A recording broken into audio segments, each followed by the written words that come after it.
السلام عليكم ورحمة الله وبركاته.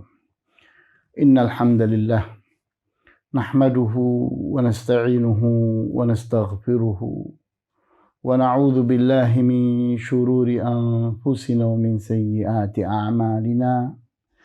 من يهده الله فلا مضل له ومن يضلل فلا هادي له. وأشهد أن لا إله إلا الله وحده لا شريك له وأشهد أن محمدا عبده ورسوله لا نبي بعده. نصلي ونسلم على رسولنا الأمين وعلى آله وأصحابه ومن تبعهم بإحسان إلى يوم الدين وبعد. إخواني وأخواتي في الدين أعزكم الله. Pada kesempatan kali ini insyaallah kita akan masuk kepada Al-Faslur Rabi', fasal yang keempat, berbicara tentang ad-dawabitul muta'alliqatu bi ahwali zamani wal makani lid-da'wah. Tentang ketentuan-ketentuan yang berkaitan dengan keadaan-keadaan di suatu zaman dan di suatu tempat dalam berdakwah. Artinya orang berdakwah itu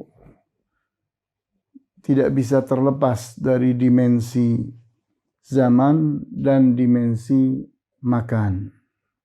Zaman, waktu, dan makan, tempat. Di mana orang berdakwah itu mesti punya kaitan dengan tempat dan waktu. Sehingga di suatu zaman dengan zaman yang lain terjadi perbedaan keadaan. Di suatu tempat dengan tempat yang lain juga terjadi perbedaan keadaan. Sehingga kita tidak bisa memastikan bahwa di zaman itu sama dengan zaman ini. Di tempat itu sama dengan di tempat ini. Tidak bisa kita memastikan itu. Karena di setiap zaman ada keadaan. Di zaman yang lain ada keadaan yang berbeda. Di suatu tempat ada keadaan, di tempat yang lain ada keadaan pula. Islam ini ajaran yang adil. Dia itu sangat bijak. Sehingga sangat memperhatikan perubahan-perubahan keadaan itu. Sehingga kita lihat di antara tandanya bahwa taharah saja berbeda. Di saat ada air dan di saat tidak ada air. Begitu pula sholat di saat seseorang mukim dan di saat seseorang safar berbeda. Di saat seseorang itu menghadapi keadaan yang normal dibandingkan dengan keadaan di mana dia menghadapi keadaan darurat. Berbeda. Ini Islam. Di mana ajaran Islam itu memperhatikan perubahan-perubahan itu. Sehingga setiap orang itu Allah akan memperlakukannya dengan keadilan. Tidak semua keadaan dipaksakan, dipastikan seolah-olah hanya memiliki sebuah kenyataan atau sebuah fenomena. Untuk itu, pembahasan dalam masalah ini ada 3. Yang pertama adalah perbedaan antara sadrul Islam, Islam di awal, dengan hadzal zaman, zaman di mana kita hidup. Tentunya berbeda. Zamannya Rasulullah dengan zaman kita berbeda. Zamannya para sahabat dengan zaman kita berbeda. zamannya para ulama as-salafus salih dengan zamannya kita berbeda. Itu pasti. Sehingga kita harus meletakkan bagaimana metode kita, sikap kita. Ajaran Islam sudah Allah siapkan untuk mengcover keadaan-keadaan itu. Sehingga yang akan berubah itu bagaimana kita bersikap, bagaimana kita memilih metode, memilih uslub, memilih cara agar tepat sesuai dengan zamannya. Jadi jangan berpikir Islamnya yang harus dirubah, itu salah. Islam itu telah Allah siapkan untuk mengikuti keadaan zaman-zaman itu. Yang harus dirubah adalah bagaimana kita bersikap, bagaimana kita memilih cara. Kemudian hal yang kedua adalah dari suatu masar kepada masar yang lain. Dari suatu negeri, suatu wilayah ke negeri yang lain atau wilayah yang lain. Berbeda antara negara-negara Arab dengan negara-negara Barat misalnya. Tentunya kita tidak bisa menyamakannya. Dua hal yang saling bertolak belakang. Kemudian begitu pula berbicara tentang keberadaan kita. Kita berada di negara Islam atau di luar negara Islam. Di negara non-Islam. Tentunya berbeda. Kita tidak bisa memaksakan. Keadaan di sini harus sama dengan keadaan di sini. Kita perlakukan dua-duanya sama. Hal ini tidak bijak. Tidak adil. Maka kita ingin membahas ketiga-tiganya. Insya Allah. Baiklah, kita masuk kepada pembahasan yang pertama. Yaitu mura'atul fawariqi baina halid da'wati fi sadril islami wa haluha fi hadzal zaman. Memperhatikan perbedaan-perbedaan bagaimana keadaan itu di saat kita berdakwah pada saat sadrul Islam di muka atau di paling depannya Islam, artinya di saat Rasulullah SAW masih hidup atau di saat para sahabat masih hidup atau di zamannya para ulama as-salafus salih. Itu awal-awal Islam, di saat Islam itu ada di puncak kekuatannya. Kemudian dibandingkan dengan hadzal zaman, zaman kita ini. Nah, di zaman kita hidup bahwa manusia itu jumlahnya sudah bermiliar-miliar. Dan umat Islam itu di kondisi yang lemah. Umat Islam sama sekali tidak mempunyai kekuasaan untuk menentukan. Sehingga umat Islam itu pada saat ini menjadi objek, bukan menjadi subjek. Maka berbicara tentang perbedaan antara dua keadaan ini, maka orang berdakwah itu harus bersikap bijak. Kita tidak bisa memaksakan keadaan kita harus sama seperti keadaan di zaman Rasulullah SAW dan para sahabatnya. Perbedaan yang sangat jauh sekali. Di mana perbedaan itu di saat seseorang itu memaksakan bahwa seolah-olah orang di zaman ini harus diperlakukan seperti orang di zaman Rasulullah SAW dan para sahabatnya. Maka orang yang bersikap seperti ini, dia akan bersikap aneh. Dan dia telah salah dalam memilih cara, dalam memilih sikap. Kenapa? Karena tidak bijak dia, tidak tepat. Karena Di saat seseorang akan menentukan sikap, perhatikan keadaan sesuatu yang akan disikapinya.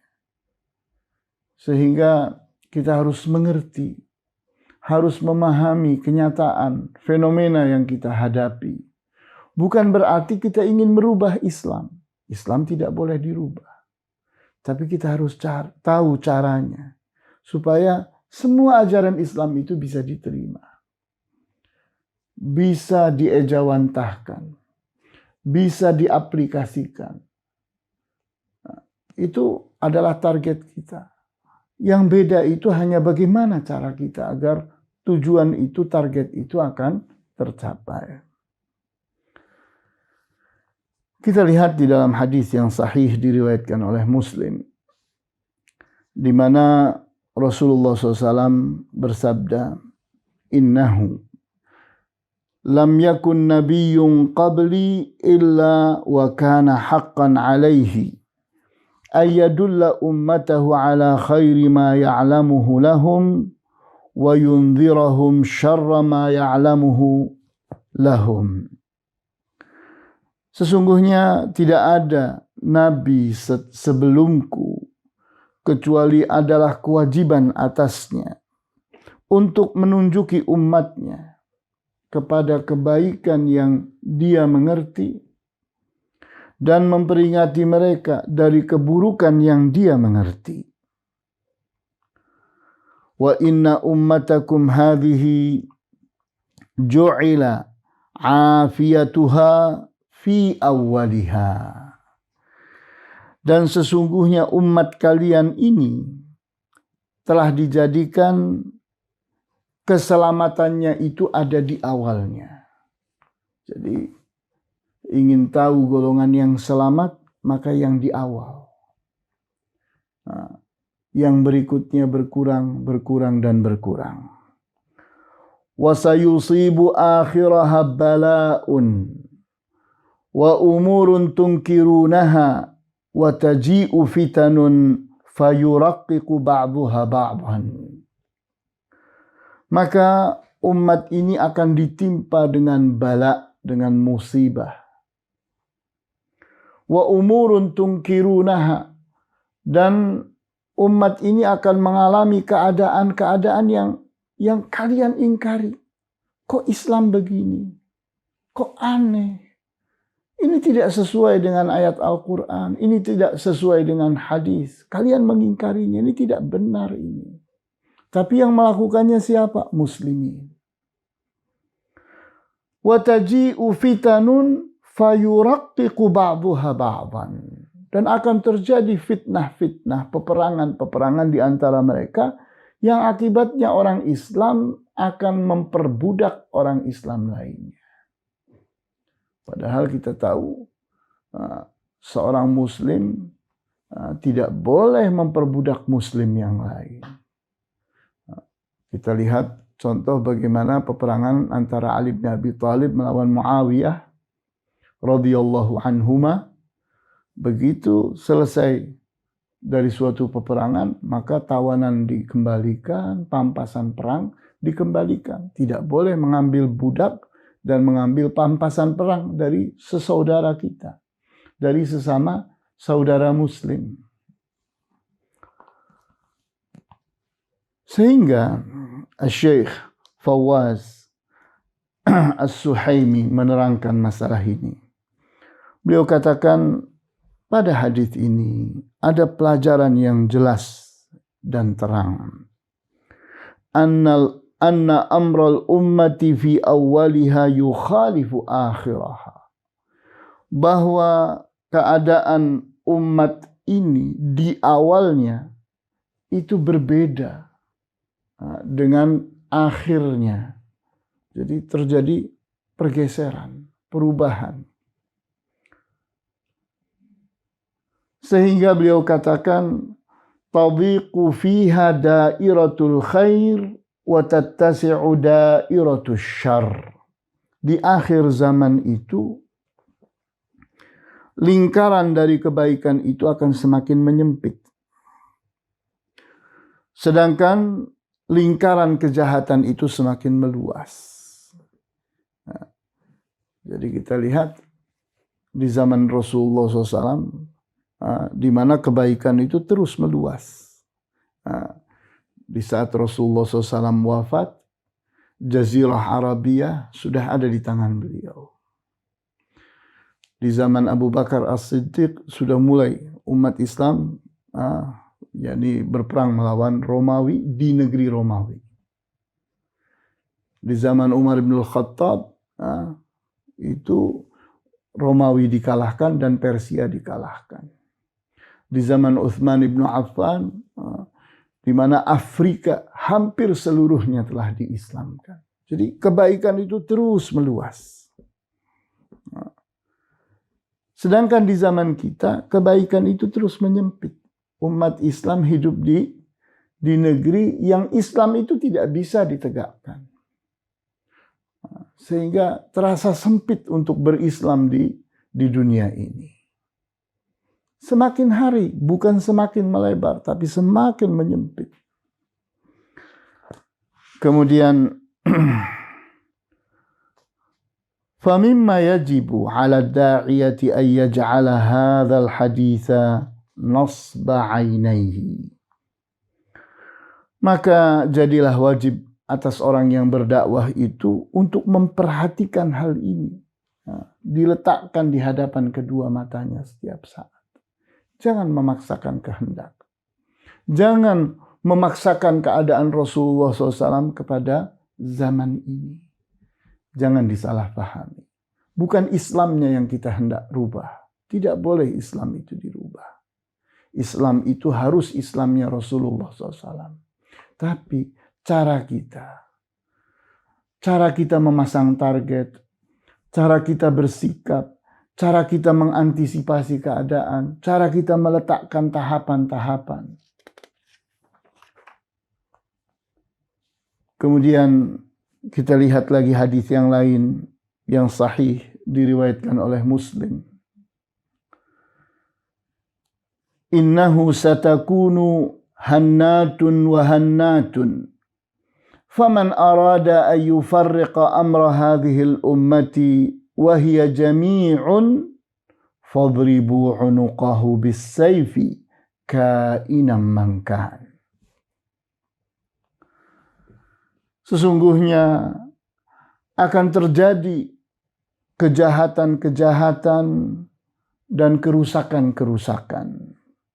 Maka barang siapa yang menyengaja ingin memecah belah umat Islam, padahal umat Islam dalam persatuan, maka penggallah lehernya dengan pedang. Siapapun orang itu. Jadi kita lihat bahwa Rasulullah SAW sudah menyebutkan hal ini. Bahwa umat Islam itu terus akan berhadapan dengan keadaan-keadaan yang menyebabkan umat Islam itu semakin melemah.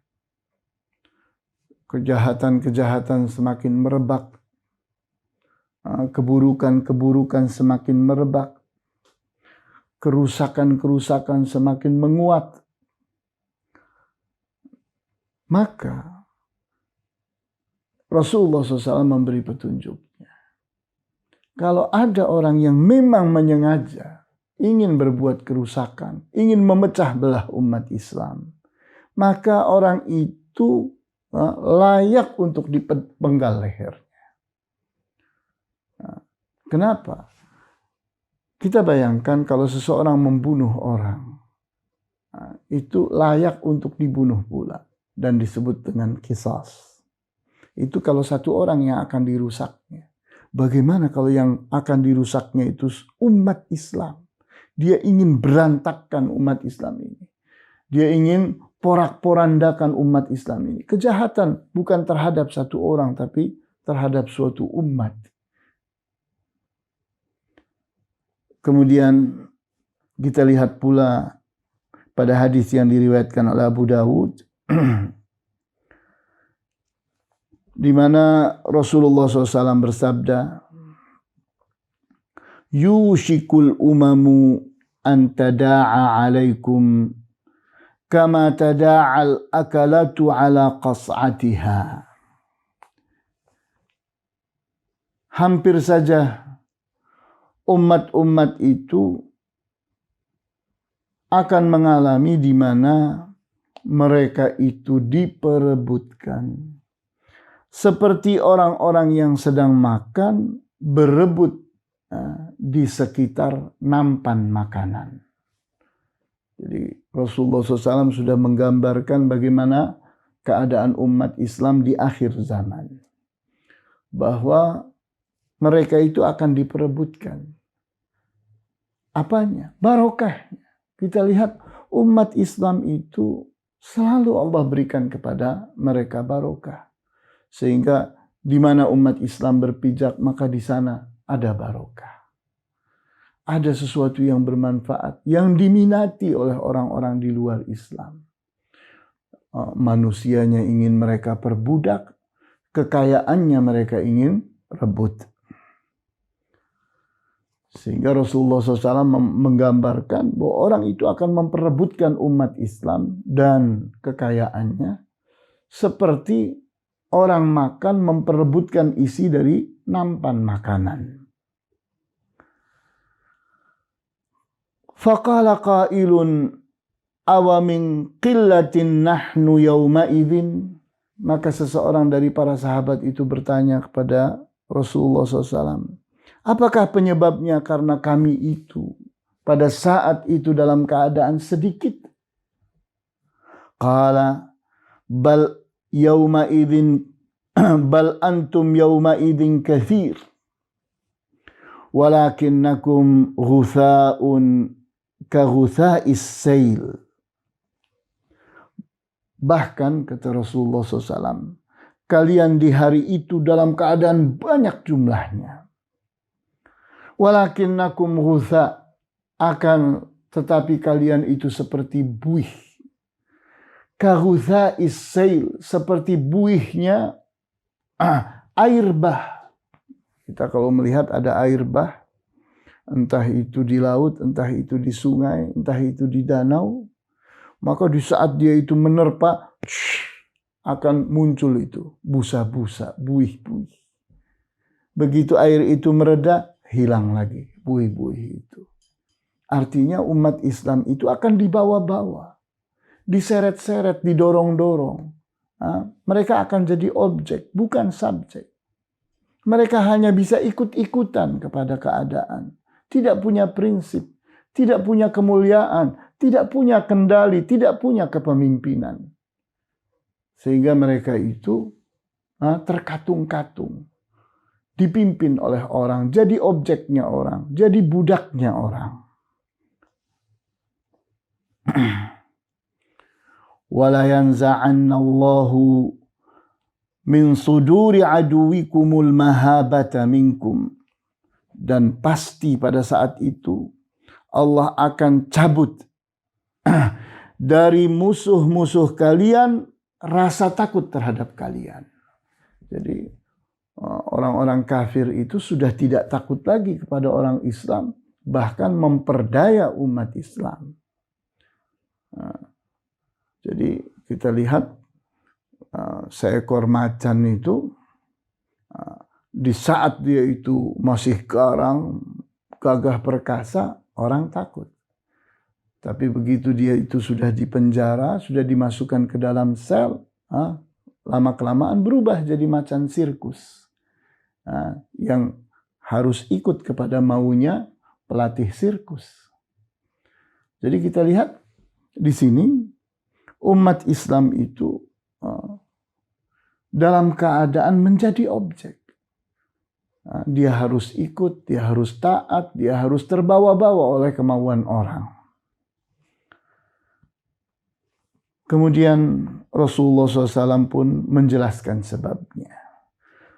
وَلَا يَقْذِفَنَّ اللَّهُ فِي قُلُوبِكُمُ الْوَهَنَ.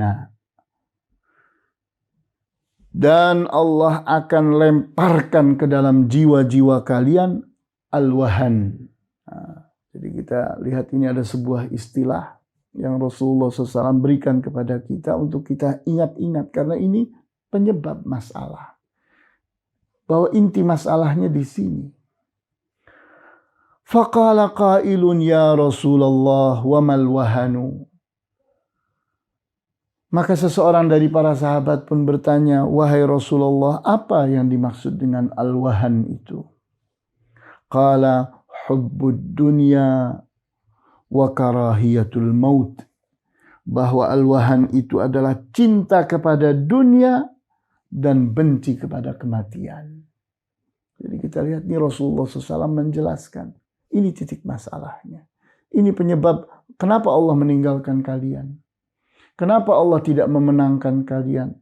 Kenapa Allah tidak melindungi kalian, membiarkan kalian di hadapan musuh-musuh kalian? Bahkan Allah cabut rasa takut musuh kalian terhadap kalian. Sudah tidak takut lagi kepada kalian.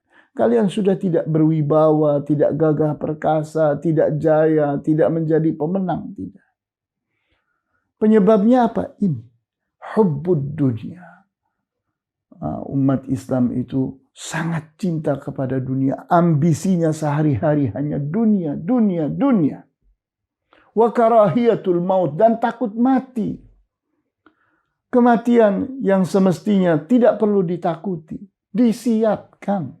Kematian itu harus disiapkan. Sehingga kapanpun kematian itu datang, kita dalam keadaan siap. Sehingga Allah mengatakan, wala tamutunna illa wa antum muslimun.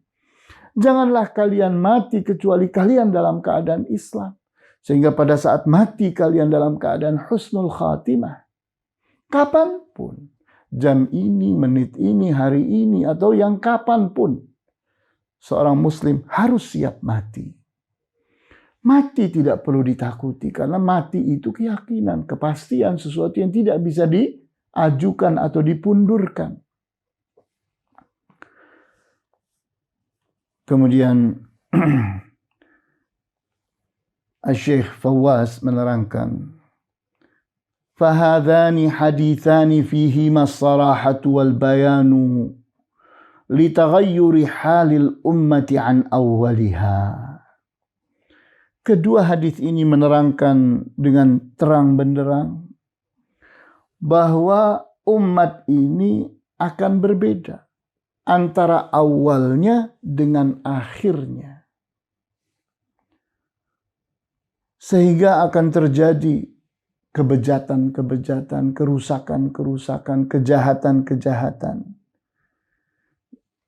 Maka seorang da'i harus memperhatikan hal ini. Sehingga beliau katakan bihaitsu ya'tadilu fi da'watihi wa hadafihi. Sehingga dia harus bersikap bijak dalam berdakwah dan dalam meletakkan hadaf, meletakkan target. Jangan salah. Sehingga dia harus tepat, harus adil. Nih keadaan manusianya begini, maka targetnya harus demikian. Dibuat berjangka, dibuat bertahap. Sehingga dia tidak berlebih-lebihan dalam meletakkan target. Sehingga dia tidak akan menghadapi target yang mustahil, yang tidak mungkin dicapai.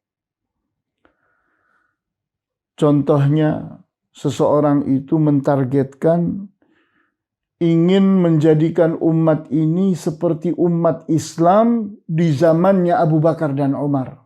Kawan, itu khayal. Sudah jauh, tidak mungkin. Ali bin Abi Thalib saja, pada saat orang-orang yang hidup di waktu itu menjadi rakyatnya berkata, katanya, wahai Ali, tidakkah engkau bersikap seperti Abu Bakar dan Umar? Maka kata Ali, dulu Abu Bakar dan Umar itu rakyatnya adalah seperti aku. Sedangkan aku, rakyatku adalah seperti kalian. Jadi sudah terjadi penurunan mutu rakyat. Sehingga pemimpin pun berkurang mutunya. Bukan semakin menguat, tidak mungkin. Sehingga kita tidak boleh berharap bahwa masyarakat yang ada ini akan seperti masyarakatnya Rasulullah SAW dan para sahabat di zaman itu. Kemudian kita lihat lagi bagaimana hadis yang diriwayatkan oleh Muslim, di mana Rasulullah SAW bersabda, "Innaha satakunu ba'di atharatun wa umurun tunkirunaha." Sesungguhnya akan terjadi setelah aku meninggal nanti atharah, sikap egois, yakni memperkaya diri, memulia-muliakan diri, dan tidak peduli kepada orang lain, bahkan menzalimi orang lain. Wa umurun tunkirunaha, dan hal-hal lain yang kalian ingkari. Kok orang Islam kayak begini? Kok pemimpin kayak begini? Kalian tidak bisa menerima. Bagaimana ini bertentangan dengan ayat, bertentangan dengan hadis. Qalu ya Rasulullah kaifa ta'muru man adraka minna dzalik. Maka para sahabat pun bertanya, wahai Rasulullah, apa perintahmu jika di antara kami ada yang mengalami keadaan itu? Qala tu'addunal haqqal ladzi 'alaikum. Maka jawab Rasulullah SAW, kalian tunaikan hak yang menjadi kewajiban kalian. Wa tas'aluna Allaha alladzi lakum. Dan cukuplah kalian meminta kepada Allah hak yang menjadi haknya kalian. Jadi haknya pemimpin kalian wajib tunaikan. Kalian harus mendengar perintahnya dan mentaati. Itu haknya dia. Haknya kalian, kalian harus diperlakukan dengan adil, dengan bijak dan sebagainya. Itu hak kalian. Mintalah kepada Allah. Jangan berharap dari penguasa yang zalim. Jadi ini resep berhadapan dengan keadaan. Kemudian kita lihat lagi dalam hadis yang lain yang diriwayatkan juga oleh Muslim dari sahabat yang bernama Ubadah ibnu Samit, seorang Ansari. Beliau mengatakan, bay'ana Rasulullah sallallahu alaihi wasallam ala sam'i wa ta'ati fil usri wal yusri wal manshati wal makrahi wa ala atharatin alaina. Kami berbaiat kepada Rasulullah SAW. Baiat itu adalah janji setia. Untuk as-sam'i wa ta'ati. Siap untuk mendengar beliau dan siap mentaati beliau. Fil usri. Baik dalam keadaan susah. Wal yusri atau mudah. Wal mansyati dalam keadaan semangat. Wal makrah dan dalam keadaan terpaksa. Dalam keadaan berat. Wa ala atharatin alaina. Dan dalam keadaan yang merugikan buat kami. Menguntungkan buat orang lain. Kami dikalahkan kepentingan kami. Hak kami kalah. Sedangkan kepentingan orang lain harus mengalahkan kepentingan kami. Kami tetap harus taat. Kemudian perubahan keadaan, sesuatu yang tidak bisa dipungkiri. Sehingga iman para sahabat tidak bisa disamakan dengan iman umat di zaman ini. Tidak bisa. Secara person, individu, mungkin ada orang di zaman ini yang imannya seperti sahabat. Tapi person. Tapi secara kelompok, golongan, tidak mungkin umat ini imannya seperti imannya para sahabat. Itu tidak mungkin. Tidak akan terulang. Karena dalil-dalil tadi sudah mengungkap bahwa akan terjadi penurunan terus. Kalau individu bisa. Mungkin seseorang imannya seperti imannya Ali bin Abi Thalib. Mungkin. Mungkin saja. Tapi person, individu. Tapi menyangkut kelompok, golongan, umat ini secara keseluruhan. Menyamai umat yang langsung dipimpin oleh Rasulullah SAW atau para sahabat. Maka jawabnya tidak. Kemudian begitu pula dalam melaksanakan syariah. Nah, tidak mungkin syariat Islam itu bisa dilaksanakan begitu hebatnya seperti syariat Islam di zamannya Rasulullah SAW. Ya, kita bayangkan di zaman Rasulullah SAW itu orang bukan takut kepada hudud dan qisas. Bahkan dia datang minta untuk dihukumi dengan syariat Islam. Itu keadaan di waktu itu. Keadaan di zaman ini orang akal-akalan untuk menghindari hudud dan qisas. Ingin mencari selamat atas dirinya padahal dia membutuhkan obat dari kemungkaran dan maksiat yang dilakukannya. Kemudian di saat kita berbicara tentang keadaan dari zaman ke zaman, maka yang akan terus semakin banyak itu adalah al-mukhalafat, pelanggaran-pelanggaran, wal munkarat, kemungkaran-kemungkaran, kemudian bid'ah, sehingga bid'ah itu semakin merajalela, di mana bid'ah itu dilakukan oleh kelompok-kelompok manusia. Mereka siap mati membela bid'ah mereka. Kemudian simbol-simbol sunnah pun semakin pudar. Sehingga orang yang melaksanakan sunnah justru dianggap bertentangan dengan ajaran Islam. Orang yang melakukan bid'ah malah itulah orang yang menegakkan Islam. Maka keadaan ini telah terjadi di zaman ini. Sehingga kita tidak bisa memungkirinya. Ini suatu kenyataan, ini suatu fenomena. Maka apakah sikap dan metode kita berdakwah, kita harus menyamakan dengan keadaan di zamannya Rasulullah SAW, di zamannya para sahabat radhiyallahu anhum? Tentunya tidak. Kita harus punya metode yang sesuai dengan keadaan yang seperti ini. Metodenya, bukan Islamnya. Islamnya tidak boleh dirubah. Islam itu patokannya jelas, standarnya jelas. Al-Quran dan Al-Hadis telah menggariskannya. Tidak boleh dirubah-rubah. Tapi bagaimana kita menyikapi keadaan ini? Memperlakukan keadaan ini. Kita menentukan target-target kita. Maka wa idza lam yudrikid da'iyatu hadzal amra fa innahu sayusabu bil hazimati wal fashali nafsiyan wa fi'liyan. Maka jika seorang dai tidak menguasai hal ini, tidak memahami hal ini, maka dia akan mengalami kekalahan mental. Kekalahan kenyataan.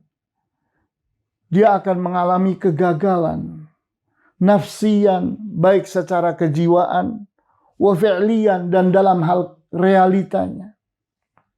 Di saat seseorang jiwanya sudah kalah, maka dengan sendirinya fisiknya dan kenyataannya pun akan kalah. Kenapa? Karena sudah takut dulu, sudah gagal dulu. Jiwanya tidak mampu. Mentalnya tidak siap untuk berhadapan dengan kenyataan. Kenapa? Karena gagal menyiapkan. Gagal dalam menyikapi. Gagal dalam menentukan target. Gagal dalam menentukan metode.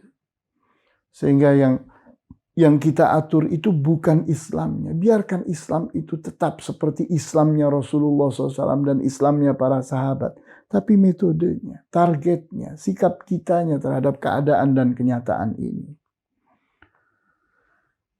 Sehingga beliau, Syekh Al-Fawwas mengatakan, فَلَا يُطَالِبُ مُجْتَمَعَهُ بِالْمُسْتَحِيلِ تَحَقُّقُهُ. Maka jangan dia itu menuntut agar umatnya itu mencapai sesuatu yang mustahil, yang tidak mungkin untuk dicapai. bal yad'u ilal islah hasba imkanihi bila ifratin wala tafritin wa bila ghuluwin wala ijhaf. Bahkan orang yang berdakwah itu hendaknya dia itu memasang kehendak dirinya adalah saya sedang melakukan islah, memperbaiki keadaan semampu saya. Tidak berlebih-lebihan dan tidak berkekurangan. Kita dengan gigih, dengan usaha yang sungguh-sungguh, kita memaksimalkan kemampuan kita memperbaiki kenyataan dan keadaan. Jangan berlebih-lebihan, jangan melampaui batas, jangan pula bersikap kurang, menelantarkan, tidak memperhatikan, itu pun tidak benar. Jadi kita hadapi kenyataan ini dengan sekemampuan kita. Maka akhirnya kita tutup pembahasan kita dengan perkataan At-Tahawi dalam kitab Syarhu Mushkilil Athar jilid 3 halaman 224. Beliau katakan fahadhil atharu tasdidu ma fil athari fil babil awal wa kulluha yusaddiqu ba'duha ba'dan. Riwayat-riwayat nas-nas yang sampai kepada kita ini yang akhir menguatkan yang pertama. Sehingga sebahagian dari nas itu menguatkan nas yang lain. Sebagian riwayat itu menguatkan riwayat yang lain. Wa tukhbiru bi annal azminata takhtalifu wa tatabayanu. Sehingga secara keseluruhan nas-nas itu atau riwayat-riwayat itu menjelaskan bahwa zaman itu akan mengalami perbedaan, mengalami perubahan. Wa anna kulla zamanin lahu hukmuhu alladhi qad bayyanahu Rasulullah sallallahu alaihi wasallam li ummatihi wa a'lamahum iyyahu wa 'allamahum bima ya'maluna fihi. Bahwa setiap zaman itu ada hukumnya. Hal ini telah dijelaskan oleh Rasulullah SAW kepada umatnya. Telah diterangkan oleh beliau. Telah diajarkan oleh beliau tentang apa yang harus dilakukan. Jadi kita lihat Rasulullah SAW dalam nas-nas yang kita bahas ini tidak menyuruh kita untuk robahlah Islam, tidak. Tapi perhatikan bagaimana metodenya. Bagaimana targetnya, bagaimana sikapmu dalam menghadapi kenyataan itu. Fa'alan nasi tamassuku bidzalika wa luzumuhu wa wad'u kulli amrin mawdi'ahu alladhi amarahum Rasulullah sallallahu alaihi wasallam biwad'ihi wa alla yakhruju an dzalika ila siwahu. Maka kewajiban para manusia itu adalah berpegang teguh dengan nas-nas ini. Dan terus jangan berubah. Jangan bergeser dari Islam. Maka letakkanlah setiap sesuatu itu pada tempatnya. Sesuai dengan perintahnya Rasulullah SAW. Jangan keluar dari perintah beliau. Jangan keluar dari ajaran Islam. Sehingga kita harus mengerti bahwa Rasulullah SAW itu tidak sedang mengarahkan kita untuk menyesuaikan Islam dengan zaman, tidak. Islam itu jangan dirubah-rubah. Islam itu sudah jelas, sudah disiapkan, sudah sempurna. Yang boleh kita siapkan, kita rancang, kita buat adalah bagaimana kita meletakkan metode. Meletakkan bagaimana antisipasi kita terhadap kenyataan. Bagaimana kita memasang target-target. Sehingga inilah yang menjadi jangkauan kita. Apa yang boleh kita lakukan. Barangkali ini yang bisa dibahas pada kesempatan kali ini. Wallahu ta'ala a'lamu bis-shawab. Walhamdulillahi rabbil alamin. Wa sallallahu ala asyrafil anbiya'i wal mursalin. Wa ala alihi wa ashabihi ajma'in. Subhanakallahumma bihamdika. Ashhadu an la ilaha illa anta. Astaghfiruka wa atubu ilaik. Wassalamualaikum warahmatullahi wabarakatuh.